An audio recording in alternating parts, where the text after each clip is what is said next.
Shabbat Shalom from Temple Concord.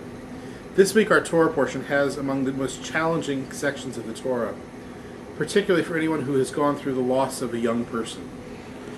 Aaron's sons Nadav and Avihu bring what's called a strange fire to God, and immediately a fire erupts from God and the boys are consumed. No warning, no explanation, no nothing. One day everything's fine, the next day chaos and destruction. And for centuries we've wrestled, millennia, we've wrestled with why does the text include this? Why do we have this? Why do we wrestle through and try to figure out why people lose children? Why do people go through such terrible sadness and loss? And the truth is there is no answer. I wish there was. The secret is it doesn't matter if you've brought a strange fire or not. It doesn't matter if the child has done something or not, or any of us have done something or not. There are parts of life that just don't make sense. And there are times when, as much as we want the world to make sense and we want God to respond to us in a favorable way, we can't have it that way. And part of that's just becoming an adult and recognizing that you can't have everything you want all the time. But part of it too is recognizing that the human ideal is imperfect, and that each of us as humans is imperfect, and that as much as we want to live in a world where everything is orderly and makes sense, we haven't gotten there yet.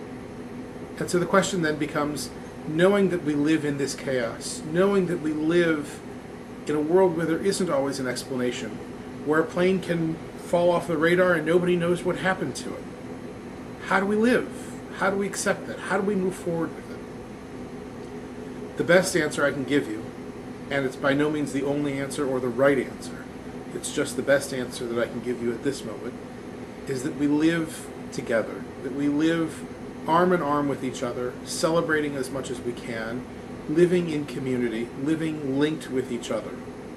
Immediately after this terrible episode, Moses turns to his brother and tries to offer words of comfort to Aaron.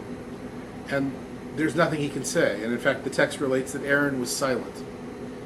Aaron's silence is the silence we all know. There are points where we just don't have an explanation. But being there, physically being there as Moses was, is the answer. And so sometimes that's what we've got to do.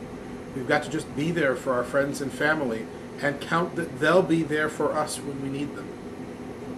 I know it's not a perfect answer or even an appealing answer necessarily, but it's the best answer, at least that I've learned. That if we stay together, if we can find a way to remain arm in arm, even through pain and sadness and loss, then somehow, some way, we can find a way to make life enjoyable and meaningful and filled with smiles and love, even in moments when we don't feel it. At the temple, we try to do that every day. Thankfully, not all of us are going through loss all the time. But in creating a culture that says, we want you to be welcome here, we want you to feel a part of this, we want to feel like we're all collectively doing something good for the world and for ourselves. We create a place where we can assuage the pain and sadness of loss simply by living and celebrating and joining together as one. And so that's what we do. And in fact, that's been the Jewish answer all the way throughout history.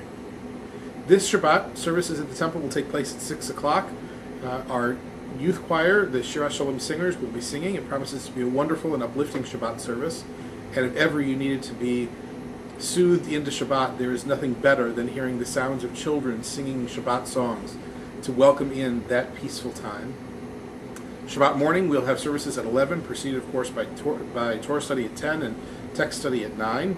And in the coming week, all of the rest of our classes are ongoing. Our American Jewish Communities class will continue on Sunday, Talmud on Tuesday.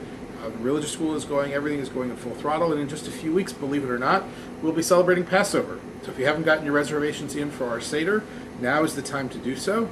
If you go to the grocery store, you'll see all the Passover displays. It can only mean one thing. As soon as Passover comes, as soon as we get rid of the matzah, and then we're back to regular food.